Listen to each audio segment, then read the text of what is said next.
All righty, looks like the list has leveled off. I want to thank everybody for joining us today. As we go through the weekly business update, I think we got a great topic here today.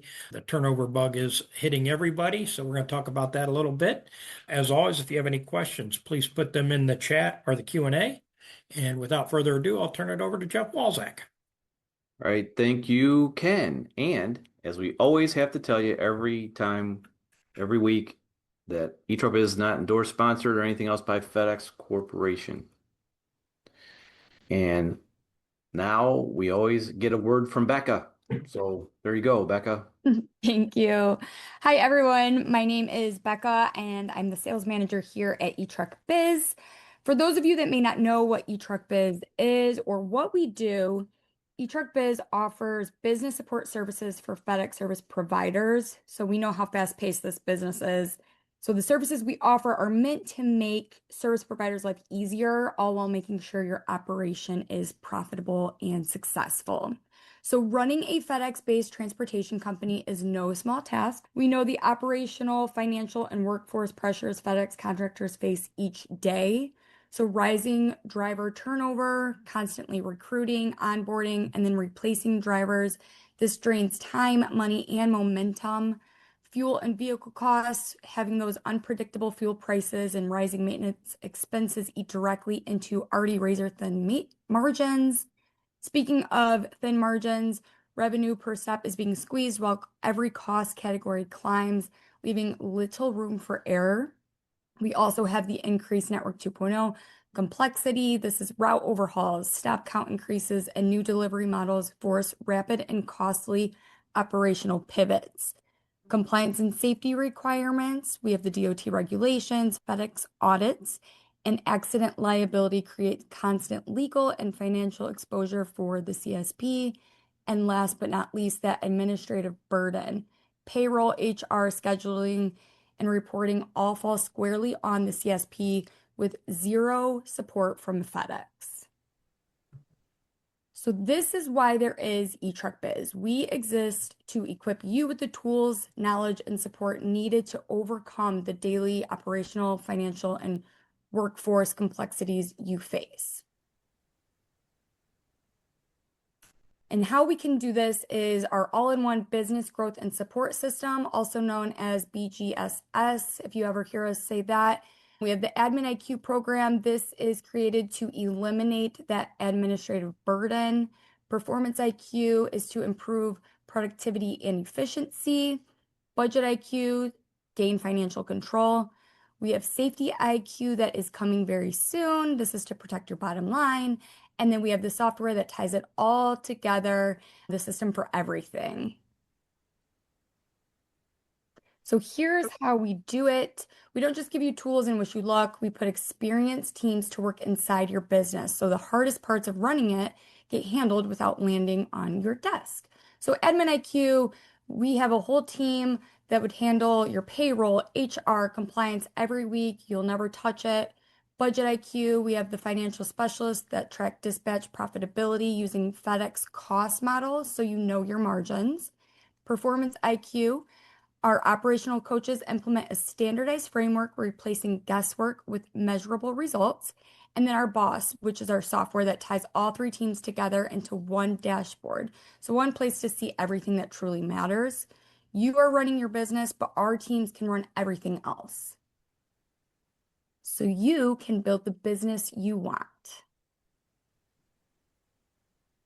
So BGSS by the numbers.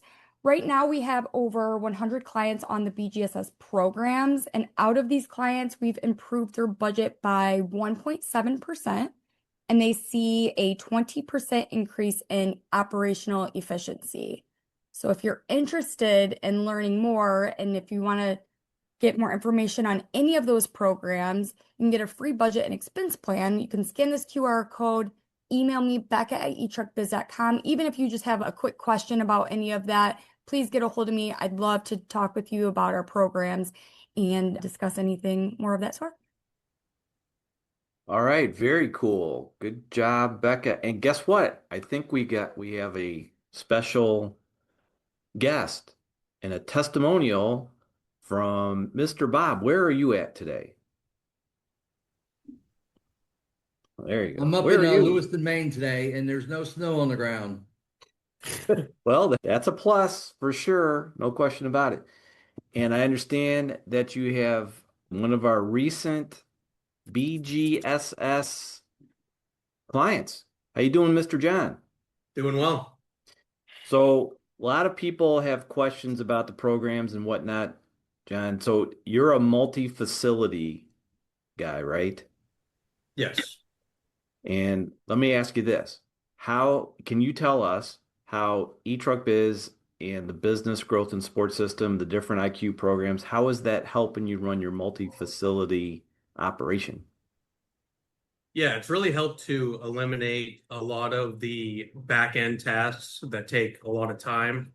And it's really helped us to hone in on company profitability, really focusing more on things like that and efficiency, and just having that dashboard every day where we can check into multiple different facets of the business and it's all in one place. That's been awesome. Outstanding. Would you recommend to other contractors, and there's going to be a lot of them that will watch this, would you recommend taking this step? Absolutely. Yeah, it's been great for our business. I would especially say if you're in multiple facilities, it really helps to have all aspects of your business kind of under one roof, so to speak. And it's nice to have communication with one team on multiple aspects of your business.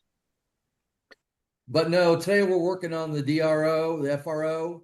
We're here with Ethan, BC here in Lewiston. And then tonight I'm driving up to Bangor. I started off in Portland yesterday. But no, it's always good. And especially it's always good to get out and meet the clients and shake their hand and work with them one-on-one. And I think that's the biggest thing that we've got to offer is you're not going to find another company out there that does it like we do. That's going to come out and say, you know what? We're going to be out there. We're going to help you out. We're going to walk you through it. And we're in it with you. We don't want just your money. We want friendship and the business relationship that's going to last forever. And it'd be really, what we really want is results, right? That's what we Yes. want to get results for folks. So, okay. Thank you very much, guys. Very cool. We're going to move on here. We're going to go to our safety pit stop with Taylor. And I don't know if Taylor has anybody with her today. It's just me today. Oh. So I know a lot of us are dealing with some extreme heat right now. And if you are, I apologize because we are too. So always make sure drivers have access to plenty of water, encourage them to bring extra fluids for the day, and remind them to hydrate before they start feeling thirsty. Before any routes take place, take a moment to review the warning signs of exhaustion, heat stroke with your team. Drivers should know when they need to stop, cool down, ask for help instead of just trying to push through the symptoms. Also pay extra attention to new or returning drivers who may not yet be accustomed to working in the extreme temperatures. You can also encourage regular check-ins and make sure drivers know where they can safely cool down during their routes. The goal is to beat the heat before it becomes an emergency.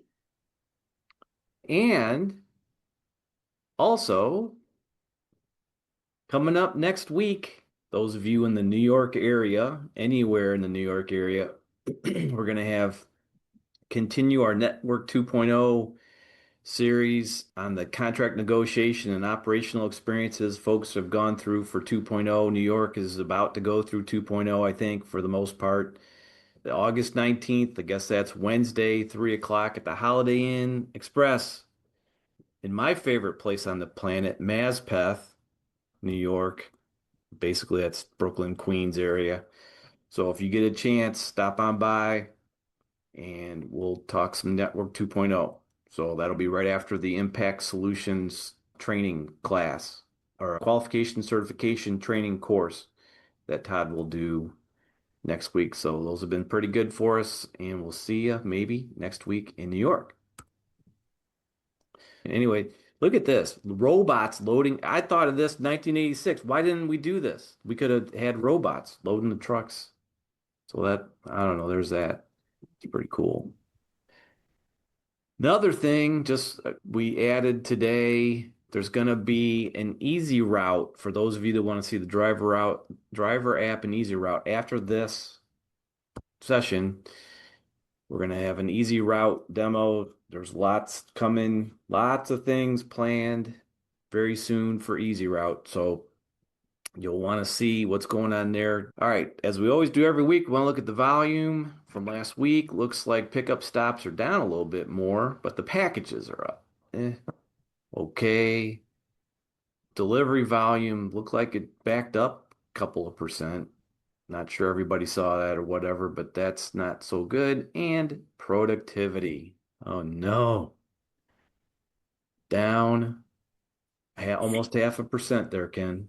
Yeah, hanging at that 98. We got to push back through to that Mendoza line of 100 stops per driver day. I know we can do it. I know we're training, but at the same time, we got to run our business by the financial numbers. We're training like crazy because there's a new challenge out there. It's always been a challenge, but it's becoming worse, it appears. We'll call it a new driver turnover problem. So let's get into this. New drivers are now turning over at an alarming rate. But before we go through some of the research and whatnot, I'd like to know if we could figure out how to take a poll here. So if you can, if you're on here, please participate in this poll. So what do you think is causing drivers to turn over so quickly these days? Well, how do people answer? I'm not sure. Poll person? Should have popped up on your screen there to go ahead and answer those questions for us real quick. There we go. Okay. If there's some more answers, that'd be cool to know. Can we see the answers at the end after we talk about everything else? Yes, sir. Okay, so we'll let this go for another second here.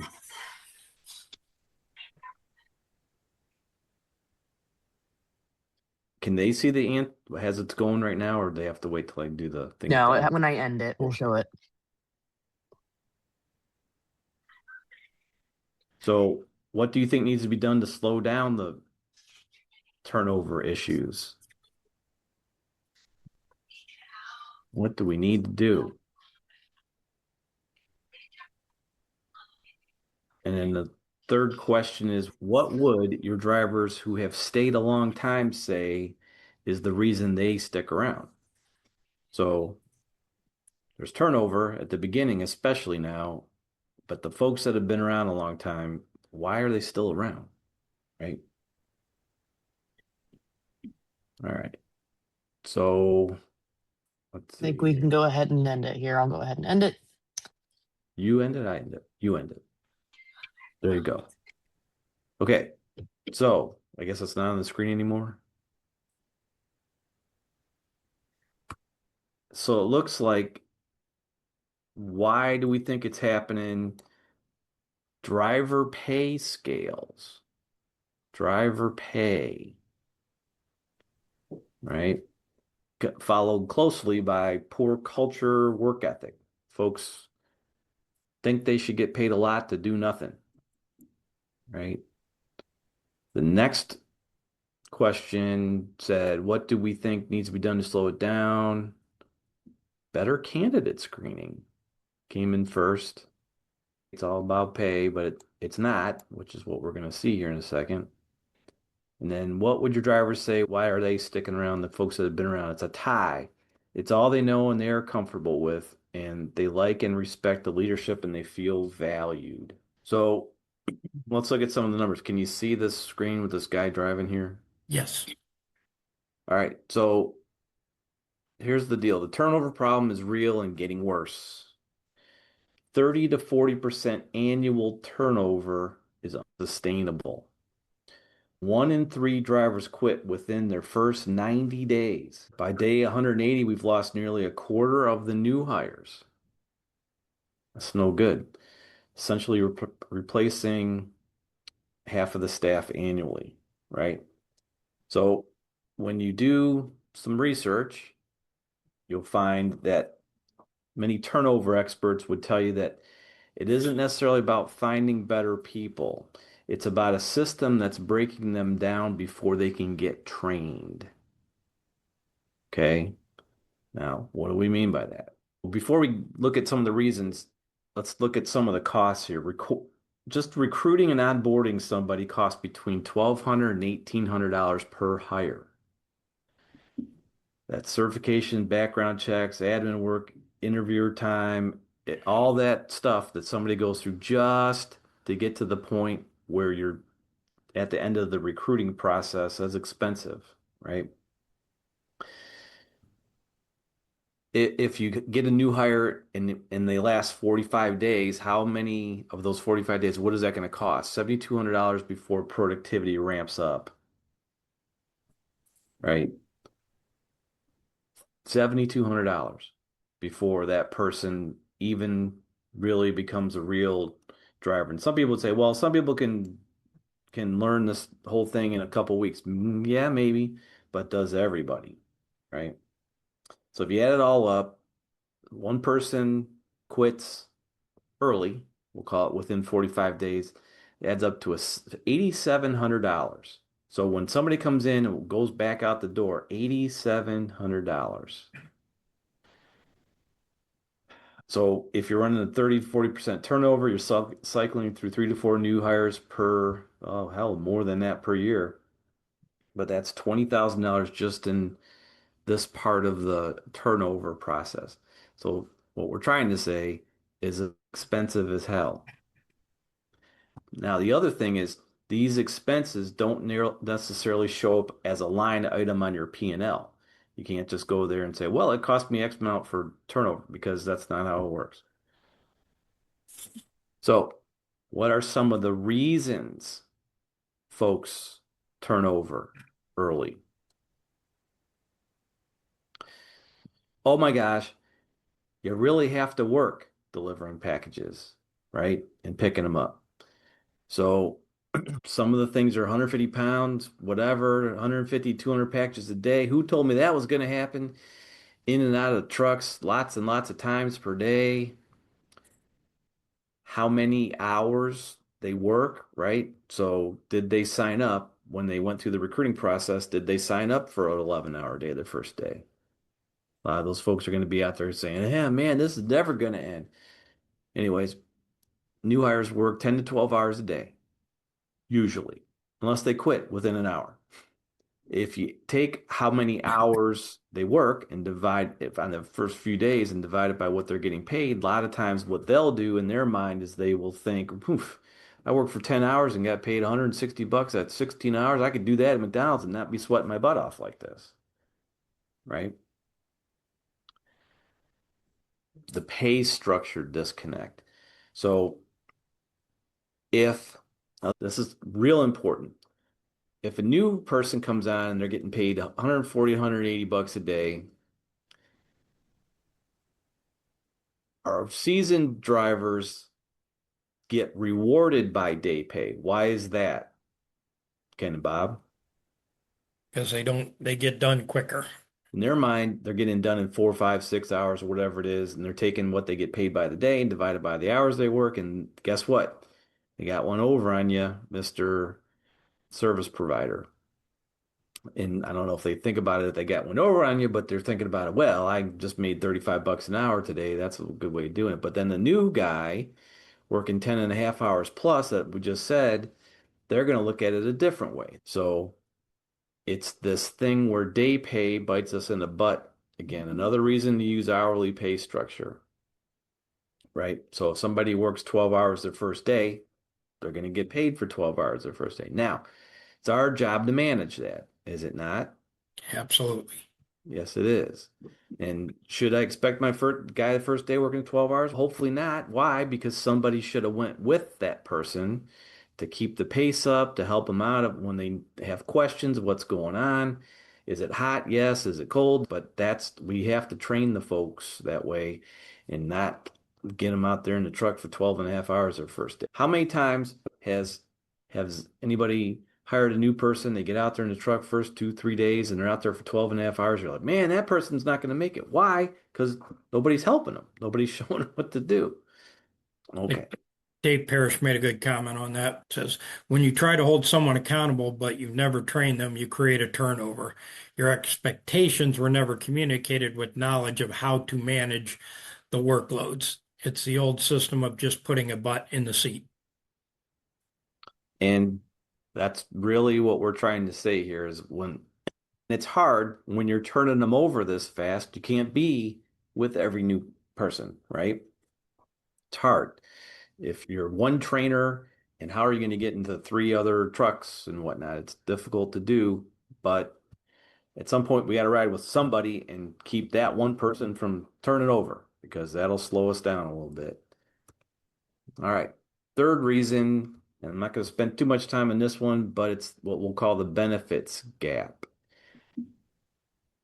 Most folks can't necessarily afford to pay benefits to their drivers, right? Now, how can you afford to pay benefits to your drivers? The drivers have to be productive enough so that you can afford to pay them benefits. And they need to be productive enough so you can pay them a competitive wage, right? The other thing is what costs more? Turning somebody over or paying benefits? Turnover costs way more than paying benefits. There's something very serious to think about is should I possibly be offering some sort of benefits so that I don't turn folks over? Hey, Right? Jeff, Yes. hey, out here in Maine, Delivery Logistics they got benefits. They pay hourly. They got benefits and they've got 401k. And I think one thing that people forget about or think, I can't do benefits, it costs too much. Not everybody's going to take them. And you can have it where it's 90 days, you get it after 90 days. If they don't make it 90 days, you're not having to worry about it. But not everybody's going to take benefits because their spouse may already have it, or they don't need them, or they don't want them. Doing benefits, it's not oh my gosh, it's going to cost me millions of dollars. They offer everything out here. Yeah, like And you said, different benefits, whether it be healthcare, dental, paid time off, 401k, and it sounds like they're doing just about all of that there, correct? yep. And it's not a dead end job, right? Because you've got everything that someone's looking for when they're looking for a job. How many people are looking for benefits and 401k, retirement, something where down the road, they know it's going to be more than if they leave, not a big deal. But this way, if they leave, then now you're losing benefits and and your 401k. So, and a company match, if you do a company match. So it makes a big difference. I think some of our customers that we have here at eTruck offer the benefits, even if it's paid for by the employee, just the fact that they're able to get benefits at their employer is important. I was just about to say that too, Corey. So in our admin IQ program, Corey and I are a couple of our ASMs that handle doing payroll and stuff for you guys. We see both. We see, the employer contributes a little bit, and we see some that don't. And it's just that they have them available to use that other people don't. And I would say the number of CSPs offering benefits probably has increased over the last couple of years. Would you agree with that, Jeff? Probably. I think if you offer benefits, so when people are shopping for a job, let's look at it that way. What are they looking for? They're looking for the highest dollar amount per hour they can find. And then if you can throw something in there like benefits for sure are a better way of keeping people around because those are harder to find. You can go through 50 job ads and find all you want, people offering crazy per hour amounts and stuff like that. But the thing is, people don't necessarily stay for their hourly wage. I'm going to tell you, 40 years of doing this, and what you offer to pay them will attract them in the first place, but doesn't make them stay. Yeah, the healthcare benefits is a sticky for the job. You just can't give that up. And if you don't offer it, you're reducing the pool that you're recruiting from. Right. So, yeah, and are they expensive? Hell yeah, they're expensive. Is it hard to do? Yes, it is. But it's something that hopefully could possibly help with this quick turnover thing that's happening now. These folks leaving real quick. Are all these things that we say, yeah, it's easy for us to say, sit here and tell you, hey, do this, do this, do this. It's easy, but I know we understand it's hard to do, right? Anyway, let's go on to the next thing here. So we just said this, that is paying for benefits cheaper than turnover? We would argue that it is. Right. You jumped ahead on your own slide. That's normally my job. That's how it goes. Now, reason 4. Network 2.0 is making it hard on your veteran drivers. You have to learn different ways of doing different things. There's time, it's a lot more complex job now for sure. So it was hard enough trying to train somebody how to do this when you offered straight line delivery, as they say, on the express side of the house. But now that 2.0 is in the game or is in action, it's a lot tougher on new drivers. It's a lot to learn, right? You got to be here at this time. You got to be there at that time. It's a steeper learning curve. And of course, it creates margin pressure for you when you're trying to train somebody with a more complex job. I would argue this might be a unique characteristic on the negotiation side of the house. I used to be able to train somebody in X amount of days, and now it takes me longer and it's harder because it's a more complex business. So that's another reason we're seeing turnover escalate. Another thing, not so much, but a lot of times people will take a job with a contractor that's contracted to FedEx because they want to put FedEx on their resume to try to get them someplace farther. We'll just put it that way. So, and Bob hit on this before, instead of people saying they worked at FedEx, yeah, I worked at FedEx. All right, well, how long did you work at FedEx? 2 hours? No, not 2 hours. 2 weeks? No, 2 months. Yeah, they just want to put that FedEx on their resume so they can get they think they can get a better job someplace else. Well, as you guys just said, if you can offer some kind of future for folks. So here, Mr. Driver, you can come in, you can be a driver. It's going to be tough. We're going to teach you how to do this. We're going to teach you how to do these things. But we have lead drivers that train our other drivers. You can be a BC someday. Hell, if you can be a BC someday, maybe if you work with the people at eTruckBiz, we can figure out how to make you a contractor someday. So giving them the opportunity to grow inside of your operation versus them just using your operation as some sort of stepping stone, that might be a way, or that could be a reason why people leave. They say they do, right? Somebody quits you and you say, hey, why'd you quit? Well, I got a better job someplace else. Okay, well, great. Maybe if you have a better job for them to do before they leave, that'd be good. So there are 6 tips, best practices, whatever you want to call them, to help reduce new driver turnover. So first one is to try to set honest expectations.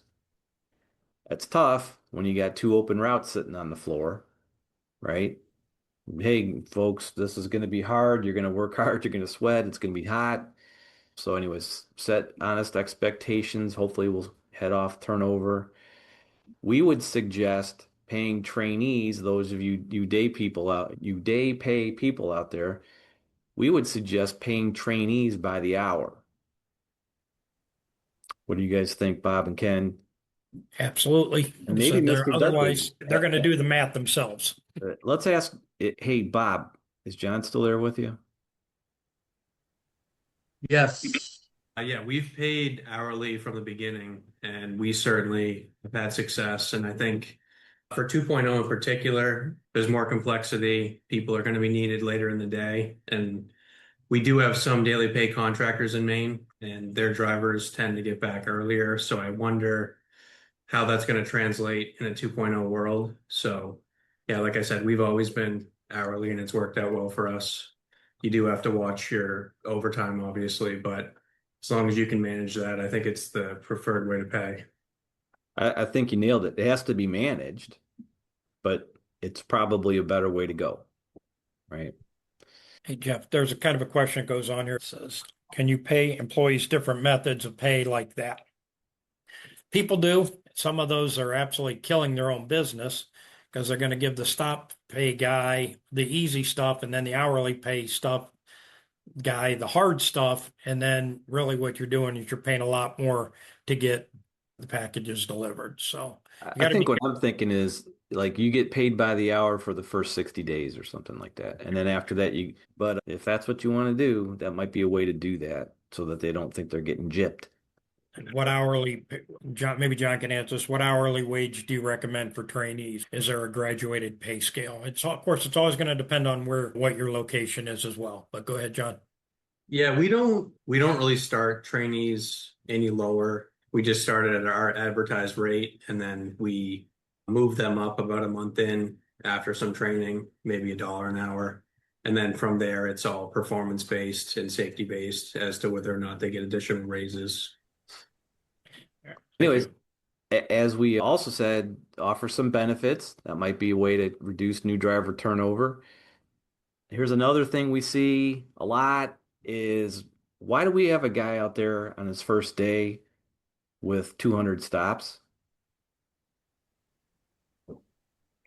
So, yes, it's not the most cost-effective way of doing it, but if you send a trainee with something that hopefully they can finish the first day, right? They can get a sense of accomplishment. They did something the first day. Oh, tomorrow you're getting 10 more stops. Next day you're getting whatever. Another thing is have a visible ladder or a way to grow inside your organization so that they don't necessarily look outside of your organization for opportunities. They want to stay inside your organization.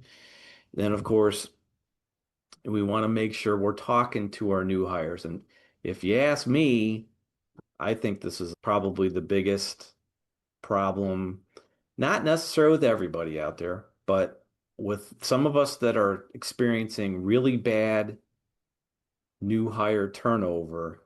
When did you talk to that person? Did you say anything to them on their first day? Did you say anything to them on their second day? Did you say anything to them at the end of 2 weeks? I don't know. You might talk to them, they might still turn over, but the more you communicate, especially with your new folks, the more likely they are to stay. Right? And then there's another John Dudley question. Do you guys have regular communication, especially with your new hire folks? Bob disappeared. Oh, There. oh, Trying to make a comeback. Sorry about that. No, I was just sorry. I may getting off topic here, but I was just asking John how, did you start out in Bangor or where'd you start? And he said yes. And then did some contingency in Lewiston and then contingency in Portland and never had to pay for anything else besides the first one. Right? Yeah. So what were Anyway, you asking? we were talking about communicating with your new hires. Communication with the drivers is always important, but with the new hires, is it that much more important? Oh, absolutely. Yeah. Continuity is huge. We have essentially 4 full days of training before they even have the opportunity of going out on their own. And we have them going with the same trainer for those 4 days. So that's really, really important. If we're hiring multiples, we make sure they go with a qualified observer who is a great driver. But having that continuity, especially when they're starting out, is huge. So what most CSPs do versus what profitable CSPs. So most folks hire to fill the seat. They just hope somebody sticks. Profitable CSPs hire to retain. Right? And they have a real 90-day plan. Most folks have flat day pay regardless of experience. It's probably one of the worst things you could do. Profitable CSPs ramp up pay protection for new hires. right? And most CSPs treat turnover as just the industry. Boy, if we get complacent with turnover, you will never get in front of your operation. It will always be a disaster. You have to kill the turnover bug. And then profitable CSPs treat turnover as measurable, preventable cost, right? Yeah, you're going to have some turnover. That's going to happen. But can you manage it? Can you profitably manage it, right? That's hard. It's very difficult to do, right? Like I said, probably the biggest threat to your business right now is turnover and the turnover bug we're seeing across the country. If you're going to just do everything the same, nothing's going to change. So what are you going to do differently? I think John stressed the communication with the new hires. Who are they? They are with that dedicated trainer for 4 days. And if you're going to pay a trainer more, guess what? They're accountable for that turnover as well. So you need, if you're going to invest in that trainer, you have to make sure you have the best people doing that training. So that the data, the turnover data, so most of you know in the Admin IQ program, we do people's payroll, recruiting, all that kind of thing. I think this Network 2.0, getting stability in your operation definitely helps, and because customers aren't going to forget a week's worth of late 10:30 deliveries. If you keep missing that same stop, that customer is going to go find somebody else to order, to deliver their packages. So getting that stability and then saving $8,000. So what will benefits cost you? It won't, in a year, look at those costs. That looks like all the questions, Jeff. Wait. Uh-oh. All of these suggestions are great, coaching and kind, intuitive, but can you please drill down on why you're pushing hourly so hard? Why do I want to incentivize a driver to get less efficient by stretching out their day? Drivers want to go home. That's what they want to do. Or does it force you to manage them? Absolutely. They have a stops per hour goal. And they don't want to stretch out that day.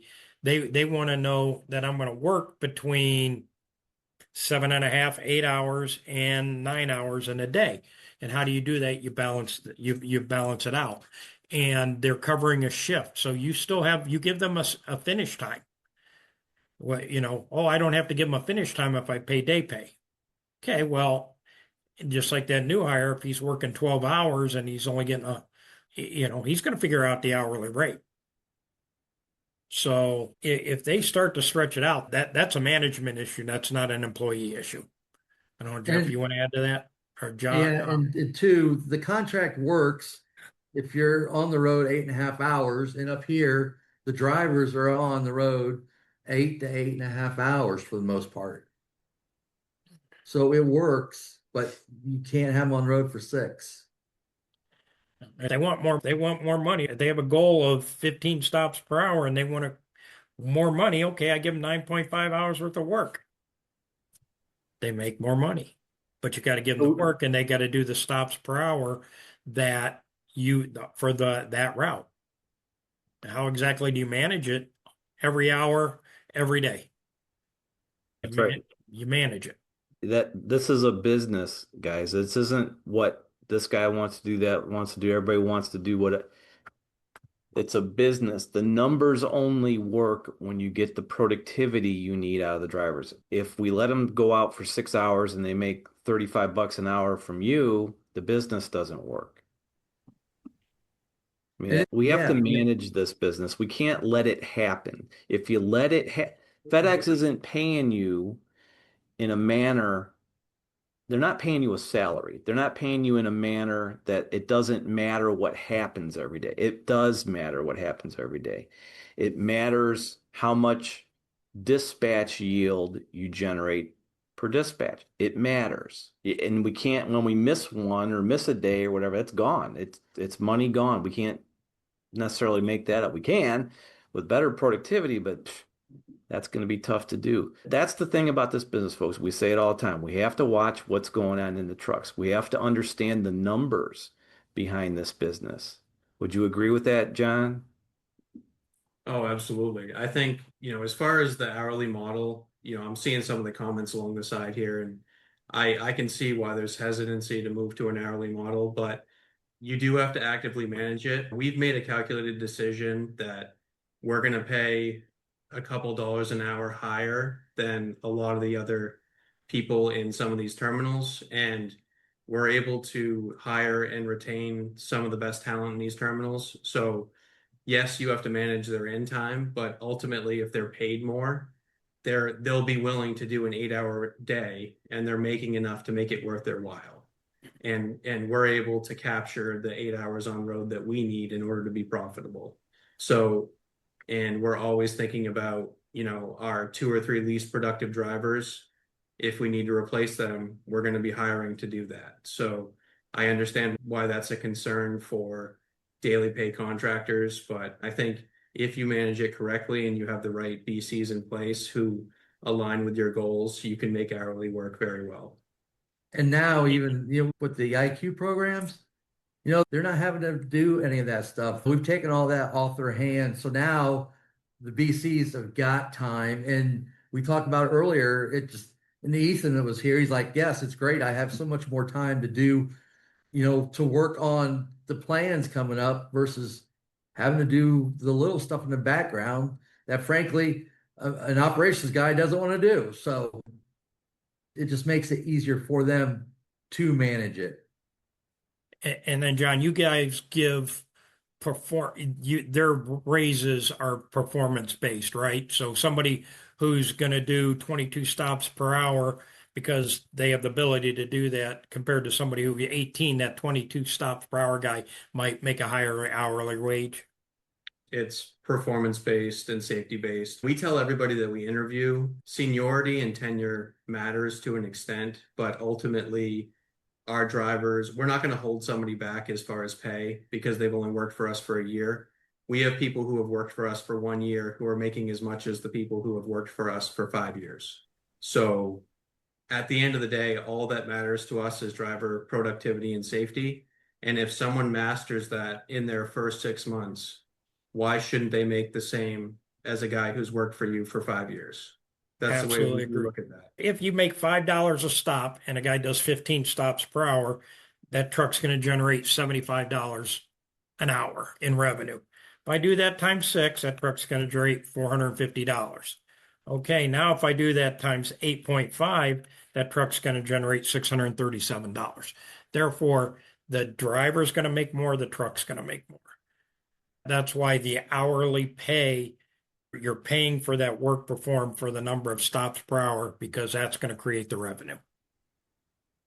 If I can add from an admin IQ standpoint, for those of you who are probably sitting here saying, okay, guys, that's great. The numbers are there, but managing it, having to change over to hourly, it's a really daunting thing. I can tell you from an admin, from our ASM standpoint, we have seen people that have been able to master it. I mean, they're talking about these guys up in Maine. They've got the hourly thing down. We have people that have switched from day pay and they have gone to hourly, and it wasn't easy. It was a bit of a growing pain situation.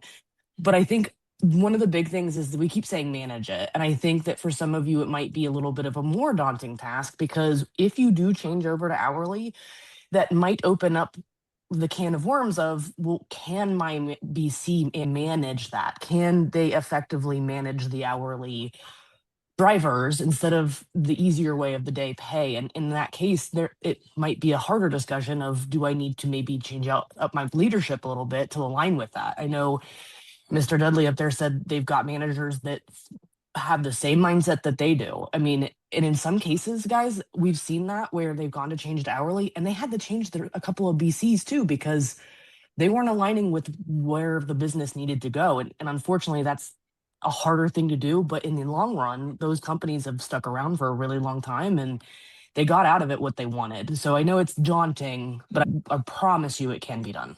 We've seen it multiple times. Excellent. Thank Folks, you. if day pay worked, then everybody that does it would be making a lot of money. Would they not?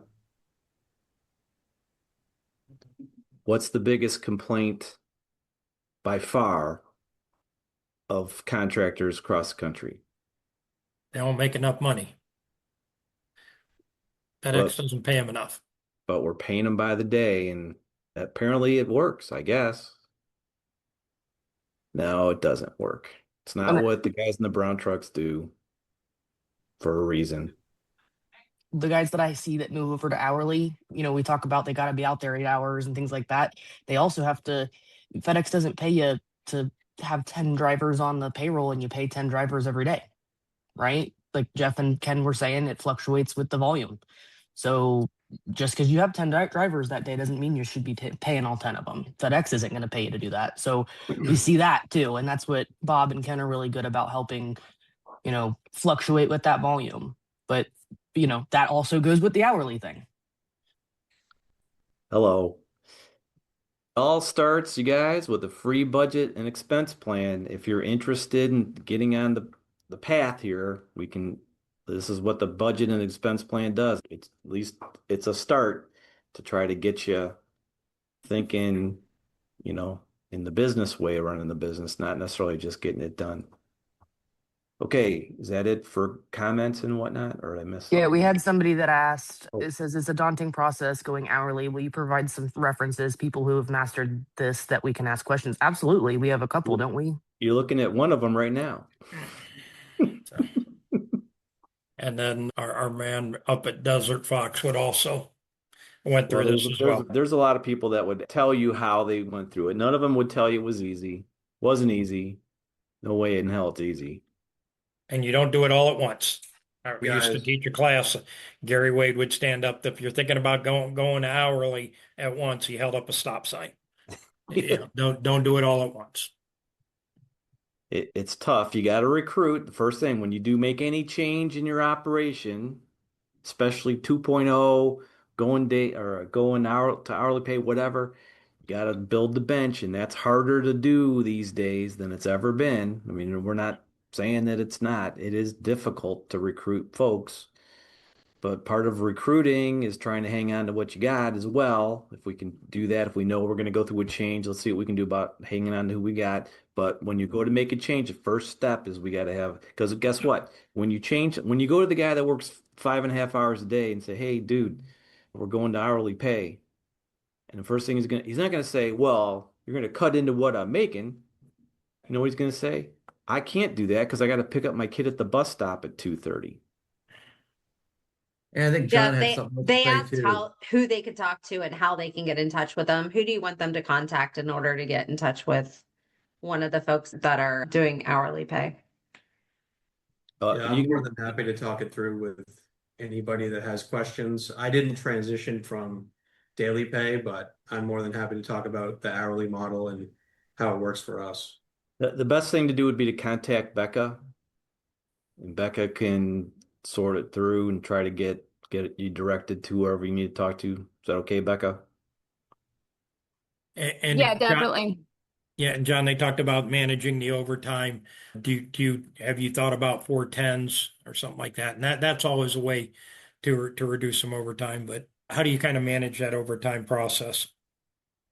Yeah, we try to stay staffed up pretty significantly. There's quite a bit of contingency opportunity, and between that, we do have several drivers on 4 10-hour days, which is a huge selling point for a lot of drivers. They like to have that third day off. So between guys on 410s and just staying staffed up for either to help another contractor or for contingency opportunities, it's always good for us to be overstaffed.